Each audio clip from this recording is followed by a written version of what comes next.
who was down on his luck. He and his wife had their first kid together. And shortly after, stuff at work went pretty wrong. It was 85% his fault, but it was pretty hard for him. I was approached by a big company and offered a job running one of their sites. They had 2 jobs available and one paid a few hundred a week more than the other. So I asked for the lower paid job. And recommended my friends for the higher paid job. Not long into the job, he made done massive mistakes and ruined thousands of dollars of stock.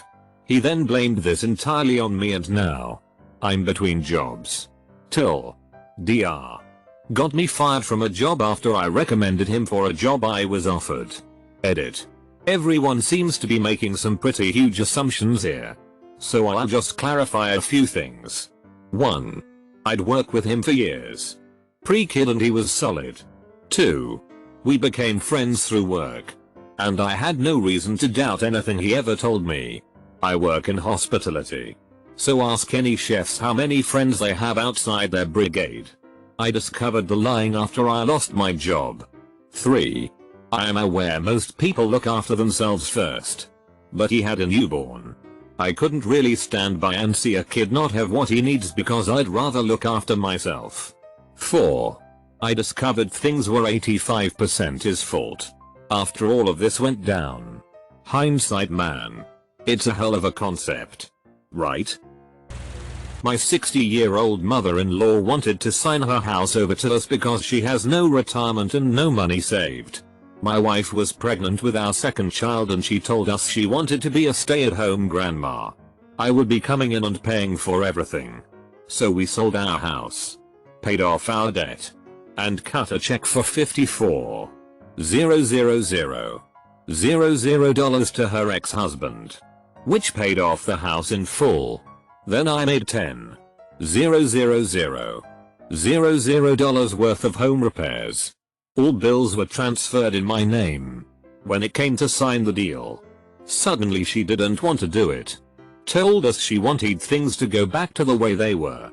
My father-in-law told her, well, then we need to take out a home equity loan to give her their money back. She refused. The next week she served us an eviction notice and moved her boyfriend she claimed was abusive to her back in. 2 days later, she threw her own daughter, my 3-year-old, and my 3-month-old baby on the streets. We tried to reason with her and then she had her lawyer threaten us with a restraining order. So now I'm suing her for my money back. Luckily my father-in-law is on our side and we were able to stay with him for the time being. Happened today actually. Some witch in her Aston Martin phoned the police on the non-emergency number because I parked my Prolemmobile next to her. She walked over as I opened my door and started yelling that I hit her car with my door. I didn't. She then pointed at where my door had gouged her car, which could only be seen by her, and started yelling that we should respect people's property. To which my normally mild-mannered and very cordial friend gave his retort, and you should respect people. She said she was calling the police and we said good. They'll fine you for wasting their time. She said she was using 101 and my friend called her a mad old bint and we left her to it. I haven't been raided by the popo so far, so I'm assuming that us master vandals got away with it. Whatever it is in her mind. All that because a group of students dared to park their Vauxhall Corsa next to her Borgia wagon. This just recently happened to me and it takes a cake for shittiest thing ever done to me. I went out with a friend who is also my new roommate a few weekends ago. I have been feeling down and insecure and just wanted a night out to distract myself. I told her how I was feeling before the bar and a little while we were sitting down at the bar. Soon after, some old man brought 2 guys to our table and asked if they could join us because it was getting packed. We both said okay. It was very weird. But we are friendly and outgoing, so what the hell. I'm sitting by a guy that I'm not attracted to but he's very nice, so at least it's good company. She is sitting next to a guy who I was attracted to. Now at this time my friend was talking to 4 different guys. She uses the Bumble app and is very successful on it.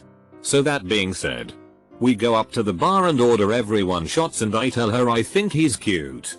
She says she thinks he's okay and offers to switch seats with me. I say no. I don't want to act all high school about it. So we go back to the table and not 5 minutes later they are exchanging phone numbers.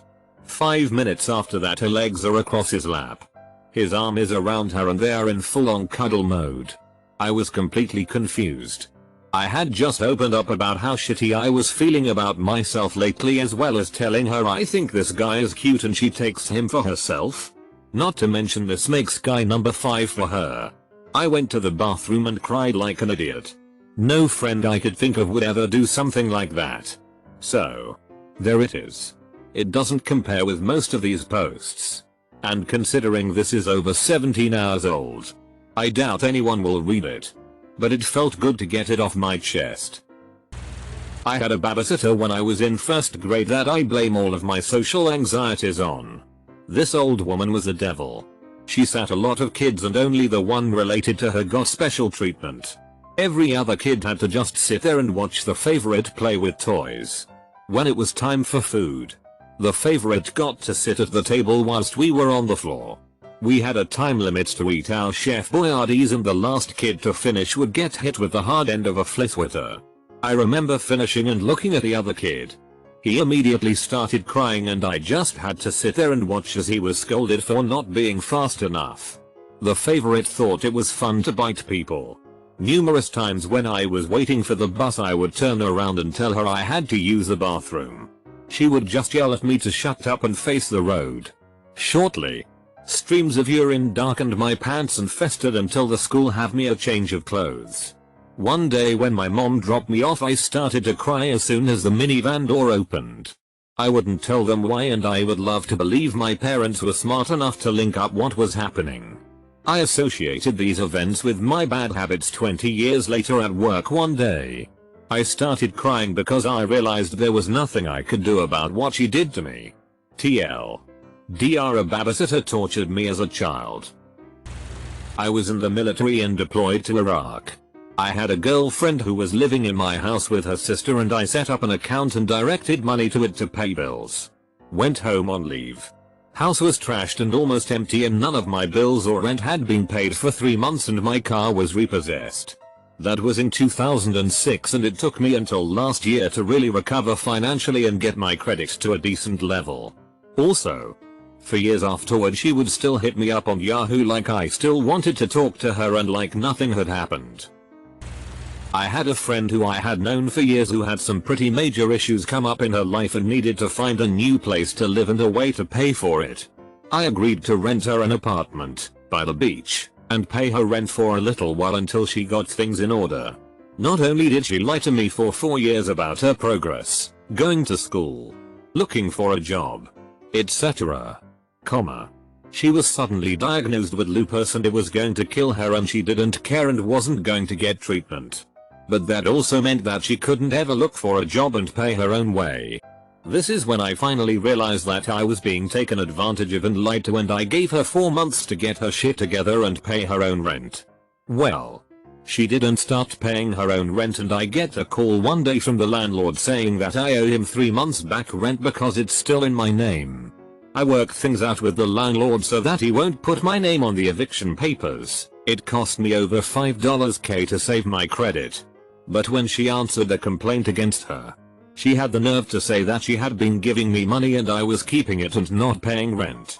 Fuck her. Turns out, she had been having her convicted felon, drug addict boyfriend living with her in the apartment I was paying for. She ended up getting arrested for felony possession of meth about a month after her eviction. As far as I know, she's still homeless. I'm good with that. My ex and I were at a pub to watch a sports match together. She drank 2 bottles of wine before leaving. We get to the pub. By halfway through the game, she's horribly drunk and keeps spilling wine. Did it about 3 times. Then she did it again and spilled her glass all over me. I got pissed off and walked out. She follows me out.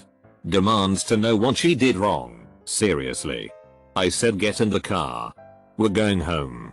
Ended up blowing up into a huge argument across the street from a police station. Cops confiscate a bottle of wine she took from the pub and put in her handbag, which is illegal here. Liquor licensing laws. They tell me to take her home. Driving along a highway at 90 kph, about 55 mph. Another argument blows up in the car. Demands I pull over so she can't take a cab home. I just told her to shut up. She pulls the handbrake on my car and I skid out of control. Someone almost crashed into me too. I stupidly stayed with her for another 6 months before we broke up. But I really wish I ended it that day. I tried to forgive her, but I just couldn't. I have to because I can't pick which is worse. 1. I got my drink spiked and was raped at uni. My ex-boyfriend at the time told everyone I'd cheated on him and became abusive, so I stupidly stayed with him. He would tell me that he'd told everyone I lied about being raped to get out of the fact I had cheated. Just because I was too scared to go to the police. I quote, "No one will believe you.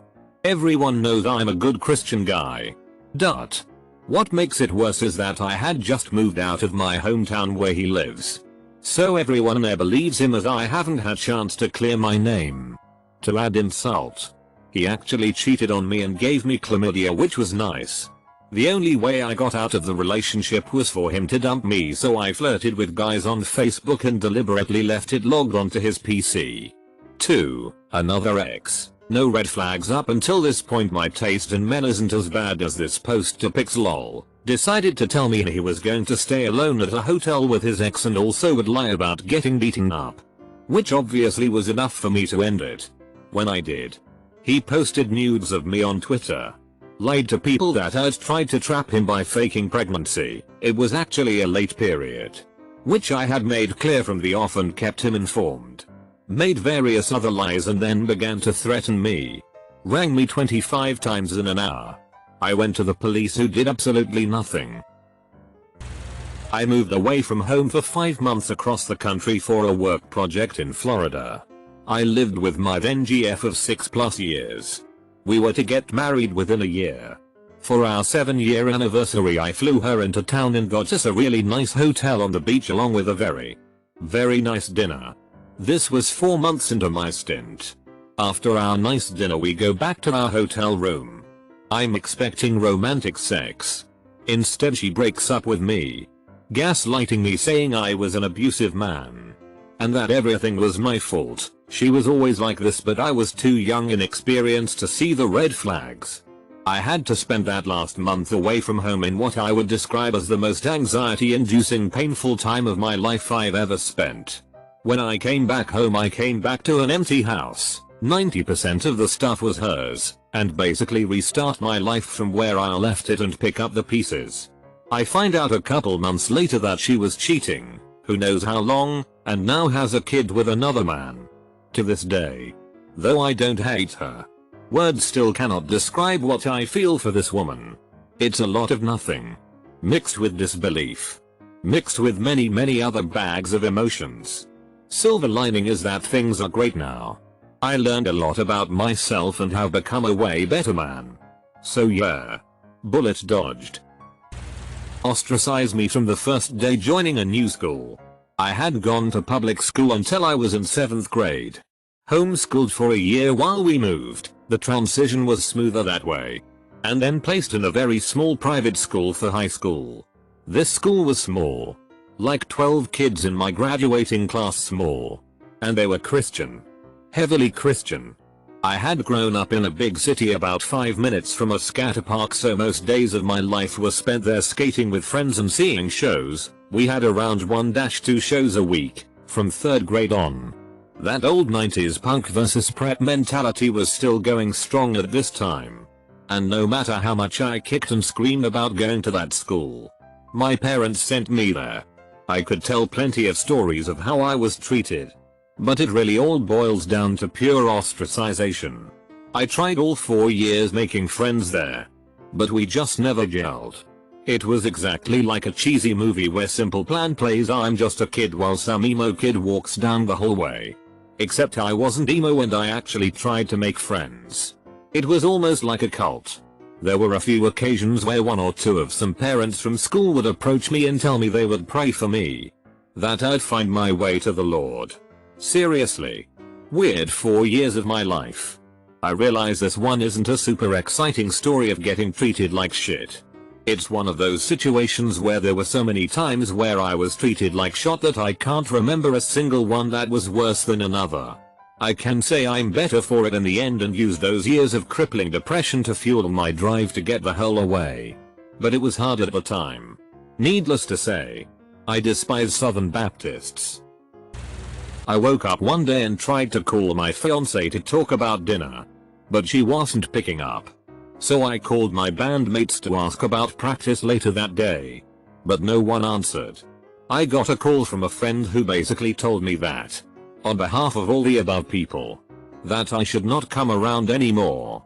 I went to the workplace of one of the guys in the band to find out what the deal was. As I'm walking through the parking lot, I see him driving towards me holding my fiance's hand. They see me and stop. A mutual friend gets out of the back seat. I'm a big guy. So is he, and starts walking towards me, as if to prevent me from doing damage. I ask him if what I am seeing is what it looks like. He just nods. I turn and walk away. Got fired for being pregnant. Worked for a filthy rich property developer in Nick. As one of his secretaries, he had 6. My hubby and I had been trying to get pregnant for years, and when we finally did I was bursting with excitement. Anyways, part of my job was to make this fuckwit his lunch every day. Always the same, tuna salad. We all know how stinky canned tuna is, and when you're in the throes of morning sickness it smells way worse. Whilst making lunch one day, I was overcome with nausea and had to make a dash for the loo. Nearest one was his private bathroom.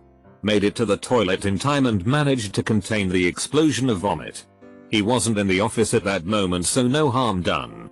The head secretary asked me what the fuck was going on, and because I was so happy to be with child and needed to explain the rapid onset spewing, that I told her about the pregnancy. Next day I arrive into work and this motherfucking dipshit fired my pregnant ass. I tried to get some justice for myself through the appropriate authorities, but was basically told tough shit. No contract, no compensation. Walker. Pregnant in Nick with no job and no insurance is not a good thing. I was starting to date this girl, and we had been going out for a couple months. One night, my best friend, at the time, was bored and wanted to do something. I told him me and we will call her Lindsay were going to the casino and he was welcome to come with. We had fun and the night ended at the bar. He comes up to me and says, "Dude, she is hot and cool, I like her." I said thanks, thinking it was a compliment. I don't drink since I was driving and had to work. I went to get a pool table. I come back and they are talking and having a good time. I thought great. They are getting along. We meet at the pool table. Played a game and she ran to the bathroom. My buddy comes up to me and says, "Dude, I'm falling for this chick." Of course my response is, "I'm dating her. You know that, right?" He then asks if we are serious, and then offered to give her a ride home since I had to work in the morning. I said fuck no and then told Lindsay it was time to go and we left. The next day, he found her on Facebook and added her and he gave her his number so they can text back and forth. I called him up and asked what the fuck he was doing. He said that he couldn't stop thinking about her. I called her and told her and she said I was being mean, insecure, and if I'm going to be that way toward her and other guys then we were done. I found out a week later they were dating. Went to a random house party in my neighborhood about 5 years ago. Guy hosting party was my friend when we were younger. "Hey man, haven't seen you for so long. Why did we lose touch?" "Geez, dunno, but let's have a good time and get drunk tonight." Night goes on and there's about 10-15 people over. Start reminiscing of childhood and remembered how we used to play N64. I go, "Dude, I still have my N64. Ocarina of Time, GoldenEye, Diddy Kong Racing, Super Smash Bros. And 4 controllers. I'll go home and get it. This party is about to get wicked." Night goes on. Whole house of people having a lot of fun playing. It's getting late, I have work the next morning. Feeling sleepy, wanna go home. See him and his friends enjoying the N64 so much. I said, "Hey dude, I'll come by and pick it up tomorrow, you guys have fun, we live 1 minute walk away." Come by next day. His mom answers the door, "Sorry, he's not home." Come by day after. He's still not home. But I hear him yelling at the TV or some shit in the house. Tell his mom I hear him downstairs, and if he doesn't wanna chill with me, that's cool. But I want my N64 so I can beat Ocarina of Time again, cause that shit's amazing. She lets me in. I go downstairs. My N64 is gone. Dude, where's my N64? Didn't you take it, man? No, I didn't. I let you keep it for the night since you were still playing. Shit, there were some people I didn't know over. Maybe someone took it. Seriously, dude. Someone hauled out a N64 with a bunch of games and controllers. Cables without anyone noticing? Give him benefit of the doubt that someone stole it. Couple years later they're having a garage sale. My fucking N64 with my games for sale. Yeah, I took that fucking shit back. P.S. I know this doesn't compare with the cheaters, rapists, etc.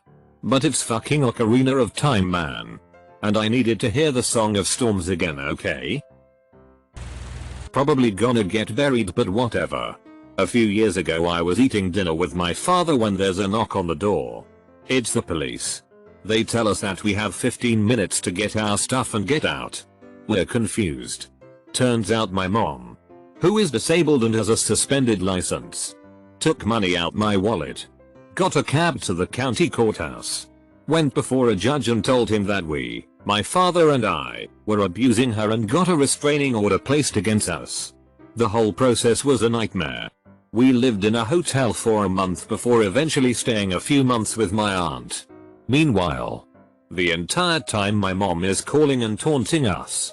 We had to go to court 3 times to finally get them to drop the restraining order. She never showed up once. She even left a voicemail on my phone admitting she lied and saying she'd never show up, and the judge still rescheduled the court date after she no-showed. I had to spend money I didn't have on a lawyer. I had to drop out of college mid-semester because I couldn't even get my books from my house. It took over 3 months to finally get them to drop her case. I've literally never had my trust so betrayed. Not just in my mother, but in the legal system. It definitely fucked up my ability to fully trust anyone ever again. My dad divorced from my mom when I was a baby. But we maintained a relationship and were, I thought, close. Told me my whole life that any college I wanted to go to, he would pay for. No problem. I shouldn't worry about it in the slightest. Junior year of high school rolls around. I apply to a wide variety of schools, knowing that my finances will be taken care of by my dad, who is wealthy enough to back up his promise. I get accepted by a private school in the Midwest. It is my dream school and my #1 choice. Top 10 university. My dad suddenly throws a fit and says that I should just go to the local state school like all of my friends. And why do I need to go to some elitist big name school when the state school is perfectly good and much cheaper, etc. He says he's not paying a dime. I said, okay. I went to my school of choice anyway and funded it with student loans and eating ramen noodles for 4 years. It sucked and was a huge financial burden I hadn't anticipated. I got through it, and in some ways it probably made me stronger. But it completely trashed my relationship with my dad. Met a girl. Dated her for a while. Her parents kicked her out for dating me. I was 3 years older than her and they didn't like that. So she comes to stay with me and my parents as I was living at home at the time. My parents are amazing. Work my ass off to get money to move out, while she did nothing. And eventually we decided to move back to her hometown because it's what she wanted. Again. Worked my ass off while she did nothing. Worked hard to seal the rift between myself and her parents. 2 years in we break up. And of course I'm devastated. She invites me to a barbecue a week later. And because I'm in love and desperate to see her, I go round, where she introduces me to her new boyfriend, who she's been fucking for 6 months.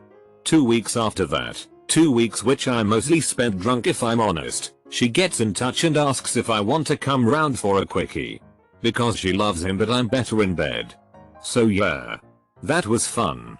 Funnily enough, 4 years later, long after I'd moved on and broken contact, she called me the night before her wedding.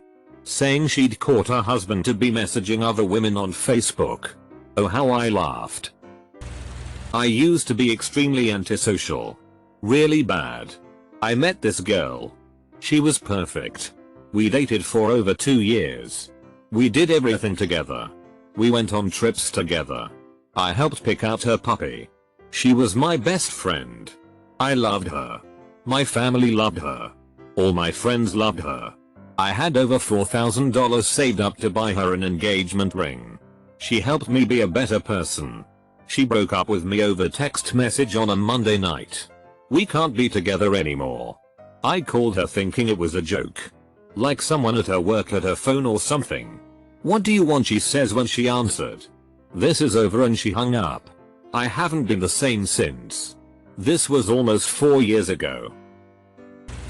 Well, my best friend in high school got kicked out of his house at 16 for not having all this, so my parents let him live with us for 2 years until we finished high school. After graduation, my father got both of us jobs at his company and helped finance our first vehicles. Wages weren't bad coming out of high school. Basically, we treated him like family. Fast forward 6 years, he runs back to his sociopath mom, who gives him a loan to start a booziness, doing exactly what my family's company does. Takes one of our other employees with him. All of our client contacts, phone numbers, addresses, pricing act, and proceeds to call up all of our customers and tells them that my dad's company is going out of booziness. Now, this would be fine if my father was a horrible boss. It would be justified. But to be honest, he paid a decent wage, great benefits, laid back environment, and didn't try to micromanage every aspect of his employees.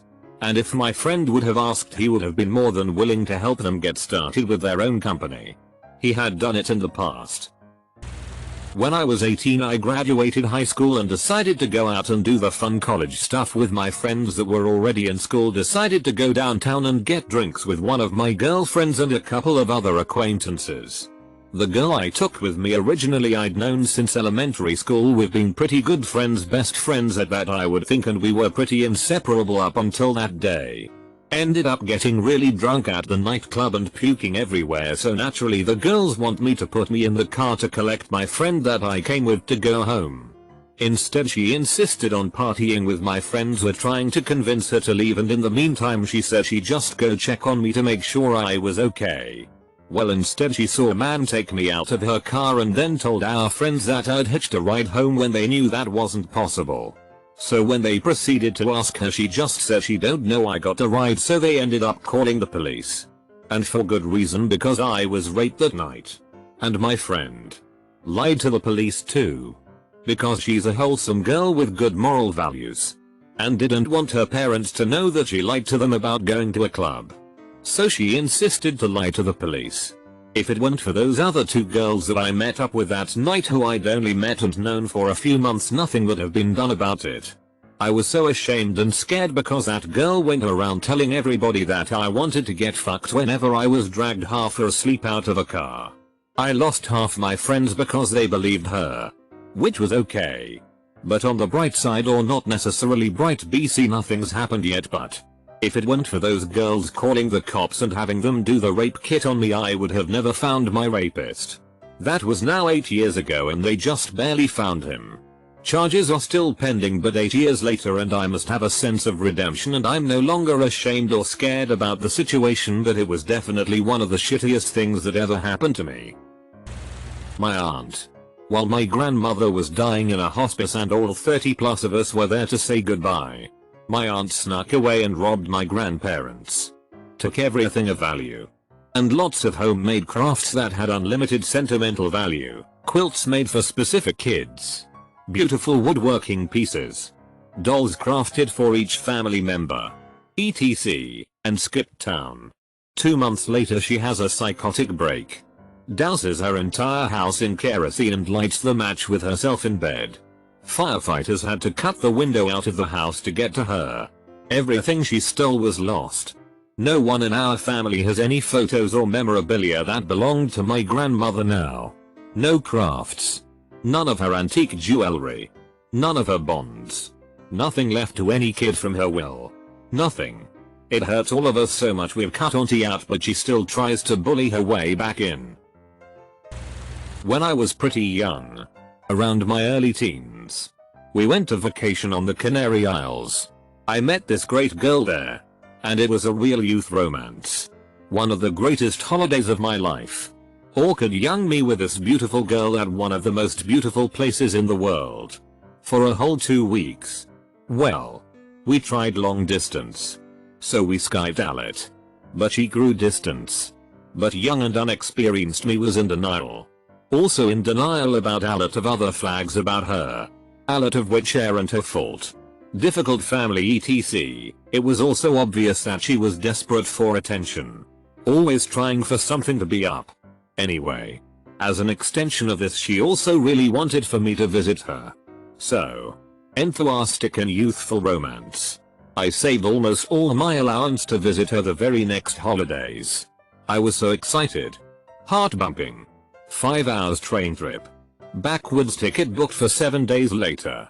Reading her text, "Fly to me my love." Again and again and again. From this point the story is told in one sentence. I have never felt so terrible in my life. She picked me up from the train station. With her new boyfriend. My ex was the worst self-absorbed prick during a family emergency. My dad was hit by a car while riding his bike and I spent 12 days in the ICU and trauma unit with my dad. Who doesn't have any other family in town? My ex was a jerk the whole time, calling to argue with me about our breakup while I was at my dad's bedside. It got to the point that I had to block his number to stop the distress he was causing. He would tell me horrible things like that I would make a bad mother. That I was entitled. That all of my problems I deserved. He'd throw gifts back on my doorstep and throw fits about my truck that was parked on his public street during the hospital stay, since I was practically living at the hospital and couldn't care less about my pickup. And no, I didn't cheat on him. I was a good girlfriend and genuinely loved him, and when we broke up and he started being cruel, I just asked him not to make something that was hard any be worse. Trying to hold it together for my dad's sake while someone you thought you knew and loved actively is trying to inflict hurt and pain is a shitty thing to have to go through. My friends were fabulous though, and really carried me through the situation. They helped take care of our dog. Ex refused to help.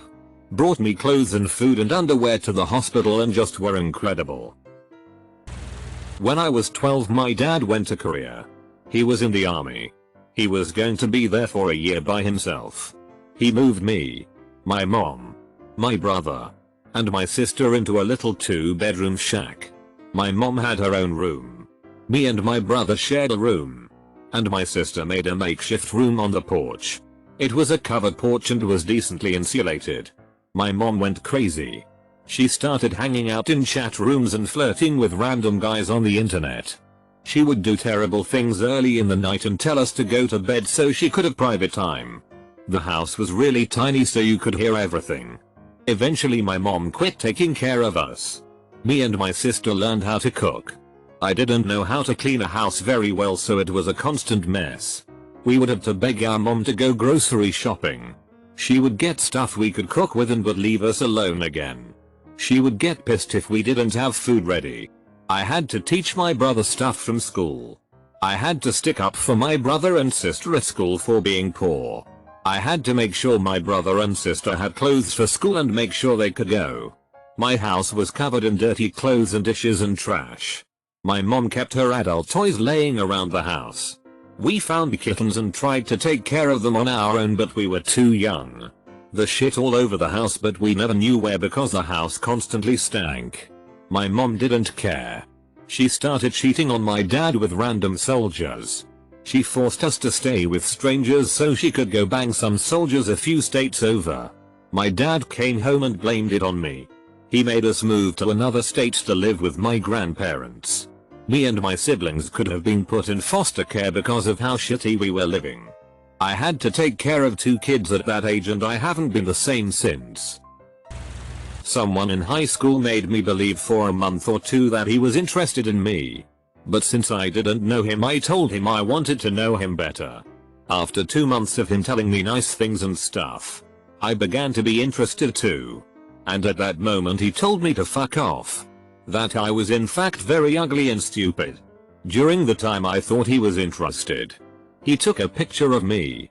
After he told me he wasn't in fact interested. He photoshopped the picture to make it really bad and sent it to the whole school. The next day everyone was talking about it. He then became a sexual harasser and had lots of troubles with him. He made me fail test by whispering bad things to me. He would ask me in front of everyone if I liked dicks. When I answered no, I became a lesbian for 2 weeks. Even for other girls in the class. I was 13 years old. Looking back now, I know that answering yes would have had the same result. Except I would have been called a whore instead of a lesbian. Those are 3 of the many things this guy has ever done to me. It ended up with the police. I learned he had at least 20 other complaints against him. Including one of my friend. He had went to her house at night and tried to get in. Fortunately her stepfather was there to stop it. Afterwards, other of his friends tried the same tactics with me. I now can't take compliments very seriously anymore because of this. And also I'm now paranoid about my friends actually faking it only to laugh at me afterwards and stuff.